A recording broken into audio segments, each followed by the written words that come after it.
और प्राथमिकताएं कानून व्यवस्था को सुदृढ़ करना,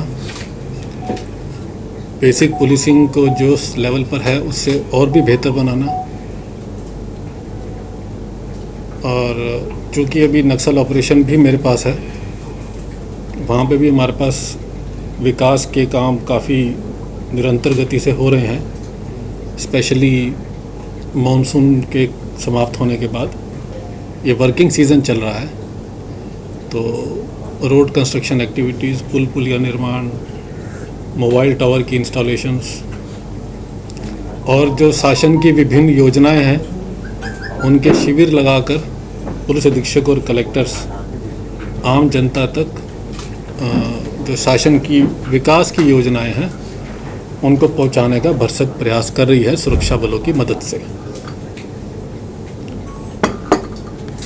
माननीय मुख्यमंत्री जी द्वारा आईजी और पुलिस अधीक्षक कॉन्फ्रेंस के अंदर और जो हमारी गृह विभाग की समीक्षा हुई है 2 बार पिछले 3 महीनों में, उसके अंदर से काफ़ी विस्तृत निर्देश दिए गए हैं और वो निर्देशों को पूरा करने के लिए ही हमने आज से अपनी रूपरेखा बना ली है। जो एक अभी मेरे पास डीजीपी उड़ीसा का मैसेज आया कि मैंने उनसे आज सुबह निवेदन किया था कि सर गांजे की तस्करी को लेके एक बॉर्डर मीटिंग हमारी पेंडिंग है आपके पास। तो पत्राचार तो हमने भेज दिया था तुरंत जिस दिन माननीय मुख्यमंत्री जी ने आदेश दिए थे, लेकिन आज मेरी दूरभाष पर चर्चा के बाद उन्होंने आज मंगलवार को सेकेंड हाफ में बैठक का निर्णय ले लिया है। उस बैठक को 2 भाग में विभाजित होगी वो बैठक। पहले भाग में वो हमारी उड़ीसा बॉर्डर से लगे हुए नक्सल प्रभावित जिलों की भी समीक्षा की जाएगी, इंटर स्टेट ऑपरेशंस के बारे में बात करेंगे, और सेकेंड हाफ के अंदर जो ये गांजे की और जो तस्करी वहाँ से हो रही है, उस रूट से हो रही है, वो भी विक्टिम है इस चीज़ के, जैसा डीजीपी साहब ने मुझे बताया, और एक मिल के रणनीति तय करेंगे जिससे कि ये पूरा का पूरा जो नेटवर्क है ये उसको ब्रेक किया जाए। और बाकी जो निर्देश हैं शासन के, उसका कोशिश करेंगे कि पूरी आपके सहयोग से, टीम वर्क के सहयोग से पूरा अक्षरश पालन करें। यही मेरा इस ओपनिंग प्रेस कॉन्फ्रेंस में आपके रूबरू जो हुआ हूँ, मेरा ये कहना है। सर, ये साइबर अपराध लगातार बढ़ रहे हैं, बड़ी चिंता का विषय है, किस तरीके से उस पर काम किया जाएगा? साइबर अपराधों में अभी पीछे आपको याद होगा कि जब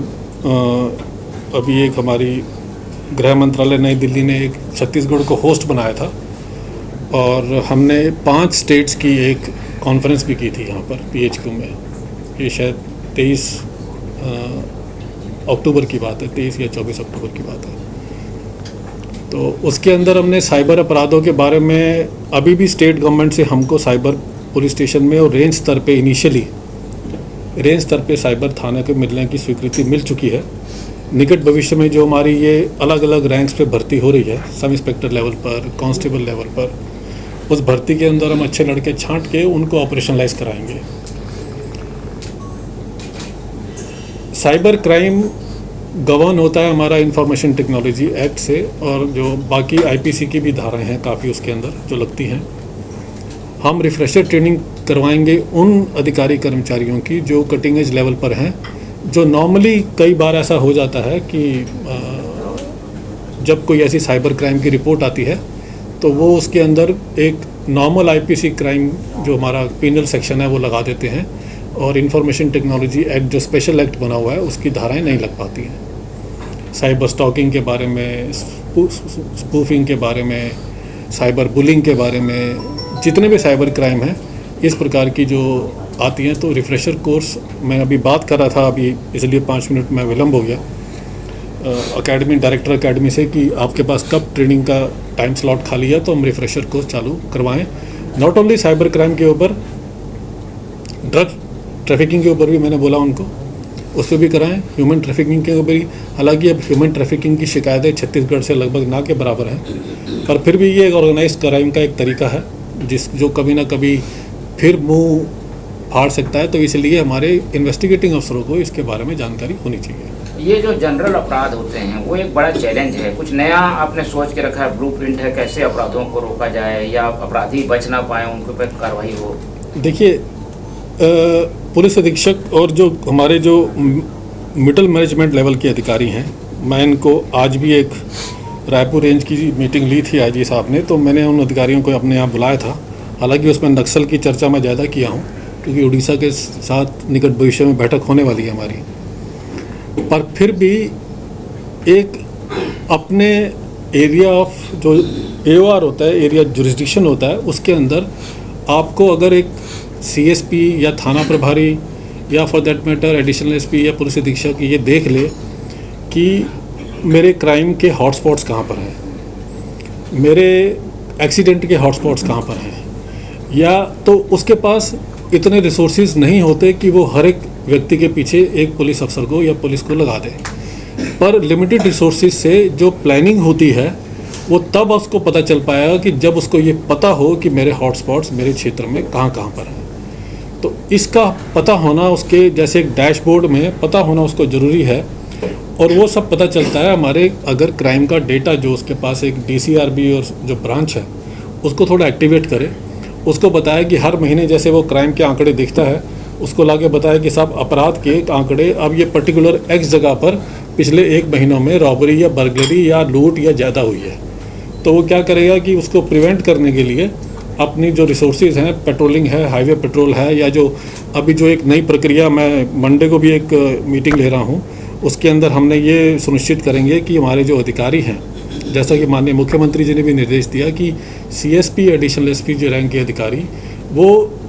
एक क्रिटिकल टाइम पर अपनी प्रेजेंस अपने जिलों में दिखाएं बाहर, बजाय कि ऑफिस में बैठने के। ऑफिस का काम आप दिन में निपटाइए, लेकिन शाम के समय या ऐसे तीज त्योहारों के समय कोई लॉ एंड ऑर्डर हुआ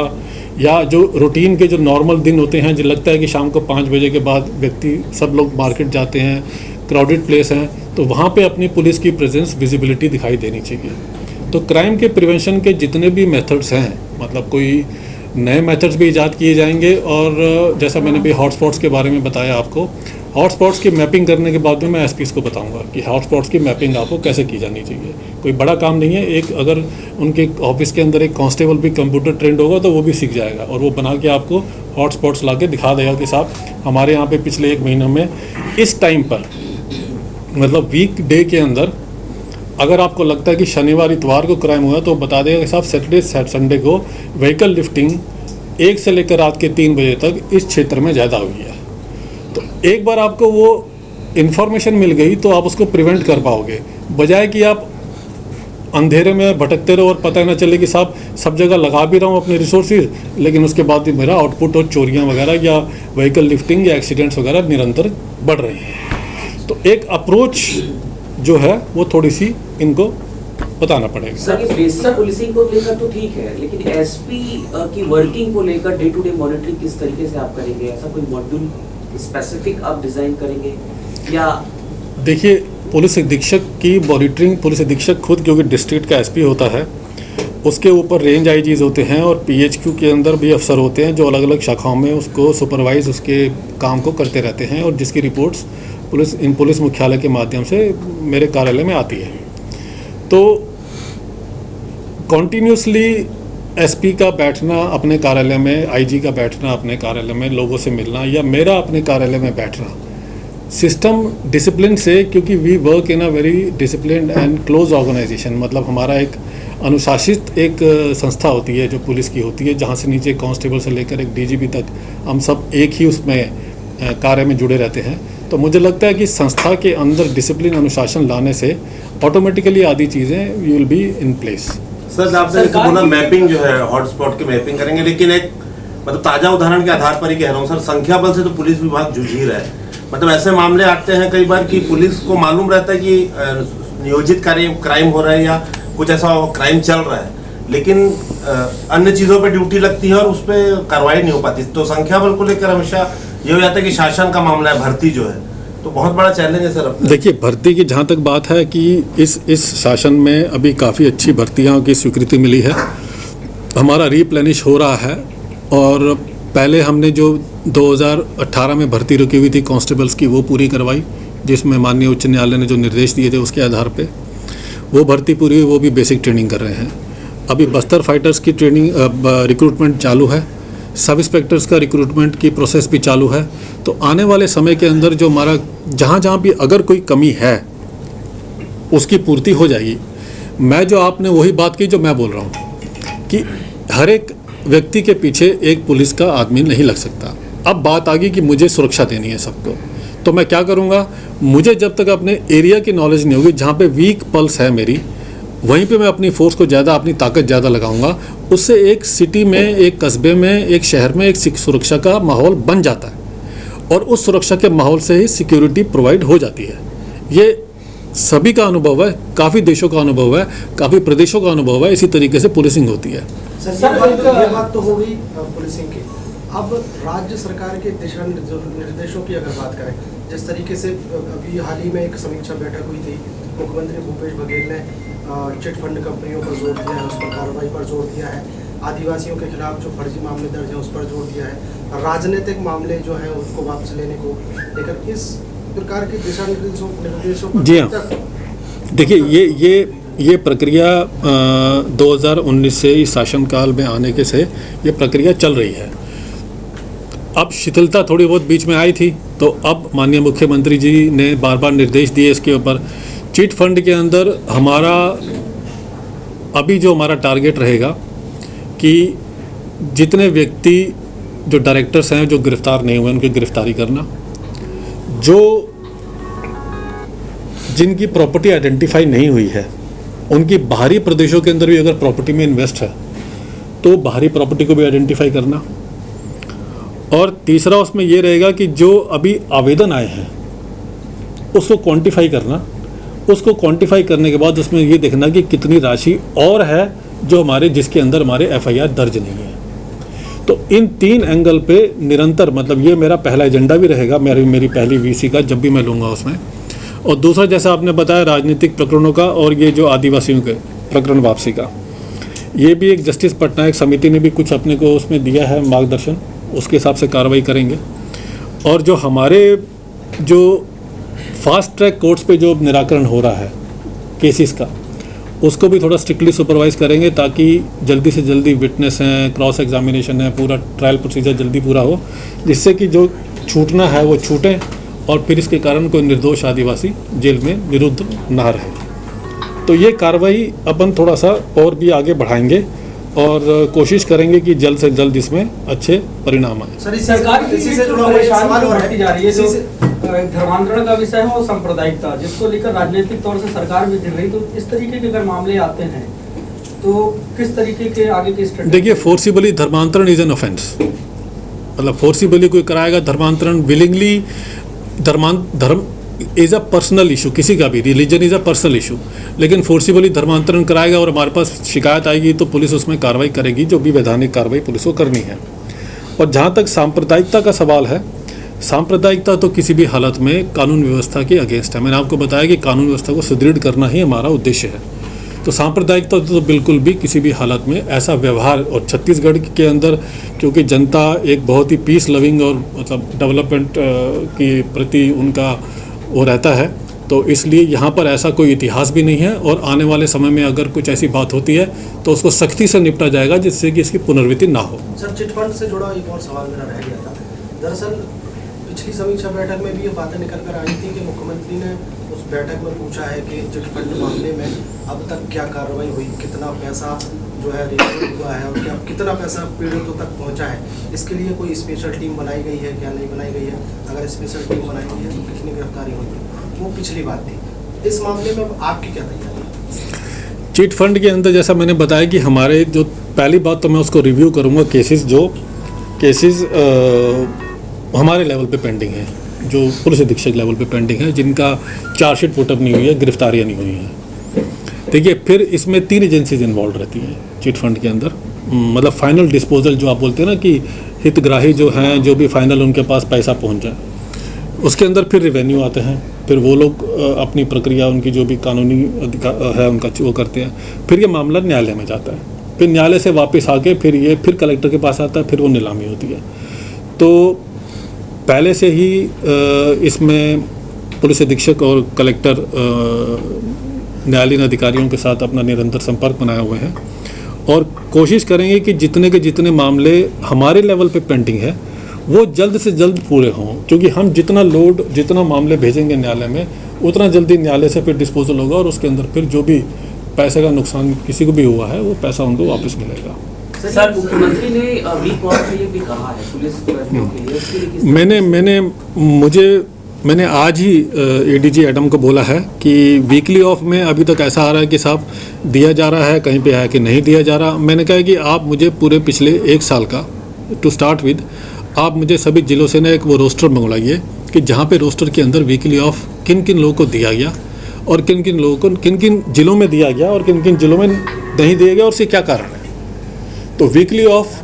काफ़ी जिलों में दिया जा रहा है, लेकिन ये भी है कि सभी जिलों में नहीं दिया जा रहा। अब कुछ प्रोफेशनल कमिटमेंट्स हैं, कुछ लॉ एंड ऑर्डर की कमिटमेंट्स हैं, कुछ क्राइम की कमिटमेंट्स हैं, इस कारण तो फिर अगर हम उसको एक बार स्कैन करके देख लेंगे कि इसके अंदर कुछ प्रॉब्लम फोर्स की है कि फोर्स को रिलीव नहीं कर पा रहे, तो हम उस ज़िले को थोड़ा सा सीएफ की कंपनीज या रिप्लेनिश करके कोशिश करेंगे जिससे कि वहाँ पे भी वो लाभ मिल सके उनको वीकली ऑफ। आम आदमी अपराधों को देखता है यार आज के लिए काफ़ी नहीं हो गया, आज के लिए काफ़ी नहीं। सूचना देना चाहिए। Sir last Chhattisgarh police reforms में सबसे पीछे बाकी कंपैरेटिव स्टेट्स। नहीं, छत्तीसगढ़ पुलिस रिफॉर्म कौन सा जो ओवरऑल रिफॉर्म्स जो होने चाहिए थे नहीं मतलब बहुत पर्सनल लेवल पे भी ट्रेनिंग की बात हो, चाहे वो क्राइम डिटेक्शन की बात हो, क्राइम का चार्जशीट फाइल करने का सही तरीके, क्योंकि बहुत सारे केसेस पुलिस के जो प्रोसिक्यूशन के सही तरीके से ट्रेस नहीं करने के कारण आ जाती। इसमें देखिए कंसिस्टेंट रिव्यू अगर होगा ना तो सीआरपीसी के अंदर भी प्रोसीजरल कोड के अंदर भी हमारे को पता है कि हमारा कौन सा क्राइम में हमको 60 दिन में चार्जशीट प्रस्तुत करनी है, कौन से क्राइम में 90 दिन में चार्जशीट प्रस्तुत करनी है। तो अगर डिले होता है क्राइम का तो उसका जस्टिफिकेशन, तो मैं पुलिस अधीक्षकों से ये उनको सबको निर्देशित करूँगा कि अपने क्राइम का रिव्यू करें, हर महीने क्राइम वाइज रिव्यू करें और वो देखें कि उसको लॉजिकल एंड तक आप पहुंचा के उसको, बजाय कि आप वेट करें कि नवंबर दिसंबर में हमारा ईयर एंडिंग हो रहा है, ईयर एंडिंग के अंदर हम अपना उसको क्राइम का डिस्पोजल करें जिसमें quality chances are that quality में बी कॉम्प्रोमाइज, वो नहीं होना चाहिए। So every month they should do their crime review crime wise. तो उसमें क्या होगा कि एक बार आपको अपनी ट्रैकिंग पता है क्राइम की, तो properly chargesheet is put up, तो उसके बाद अब प्रोसिक्यूशन के अधिकारी भी तो हमारे पुलिस अधिकारियों में से एक हैं, मैं तो उनको भी रोप इन करूँगा। मैं उनको बोलूँगा कि आप अपने डीपीओज एडीपीओज से संपर्क कीजिए और उनको देखिए कि क्या हमारे न्यायालय में वकील वो जो विटनेस हैं या हमारे जो भी वो हैं वो आ रहे हैं समय पर नहीं आ रहे, या थाना प्रभारी को सम्मन जा रहा है उनको बुलाने के लिए या वारंट जा रहा है और थाना प्रभारी की तरफ से लापरवाही हो रही है। So this can be strictly monitored and supervised और इसका आउटपुट निकल सकता है। सर जो स्कॉलरशिप योजना है, डीजीपी स्कॉलरशिप बच्चों को नहीं मिल पा रहा है, भाई बहुत सारे जो कर्मचारी के बच्चे हैं पुलिस विभाग के, उनको दिक्कतें हो रही हैं, उस पर क्या मॉनिटरिंग है? मैं अभी उसको देखा नहीं, मैं देख लेता हूँ फिर मैं उसके पर कमेंट कर पाऊंगा कि कहीं जनता जो कभी व्यवहार को लेकर भी एक सवाल उठती रही है लगातार कि थानों में जैसे जाते हैं हम तो उनसे बहुत अच्छी ट्रीट नहीं होती, व्यवहार उनकी वैसी नहीं रहती। अब पॉलिटिकल अप्रोच लेके जाएंगे, दूसरे माध्यम से जाएंगे तब अच्छा ट्रीट होता है। आम जनता अगर जाती है किसी शिकायत को तो पीड़ित को आरोपी की तरह ट्रीट होता है, इस तरह की शिकायतें अक्सर आती हैं, इसको लेकर अगर आती हैं तो वो गलत है। और उसके अंदर हमने मतलब आपको शायद ये जानकारी होगी कि हम समय समय पर सॉफ्ट स्किल डेवलपमेंट का भी एक ट्रेनिंग करवाते हैं अपने इन्वेस्टिगेटिंग अफसरों का, स्पेशली सब इंस्पेक्टर एएसआई हवलदार का, जिससे कि उनको ये पता हो कि कम से कम जब कोई विक्टिम या कोई कंप्लेनेंट उनके थाने में आता है तो उनको ट्रीट कैसे करना चाहिए। इसीलिए महिला डेस्क, बाल जो बच्चों का कोई कंप्लेंट आती है उसके लिए अलग डेस्क ये बनाए इसलिए गए हैं ताकि एक इंटरफेस जो है पुलिस और पब्लिक के बीच में वो जितना सौहार्दपूर्ण और सॉफ्ट रहेगा उतना ही हम विक्टिम से या कंप्लेनेंट से ज़्यादा इन्फॉर्मेशन भी निकाल पाएंगे और इन्फॉर्मेशन ही हमारे लिए फिर वो क्राइम को सॉल्व करने में हमें मदद करता है। So we will conduct refresher course on this. Sir, ये पुलिस परिवारों का आंदोलन सर मांग कुछ पूरी हुई नहीं थी, दबा दिया गया था, एक बार फिर से असंतोष है और वापस से आंदोलन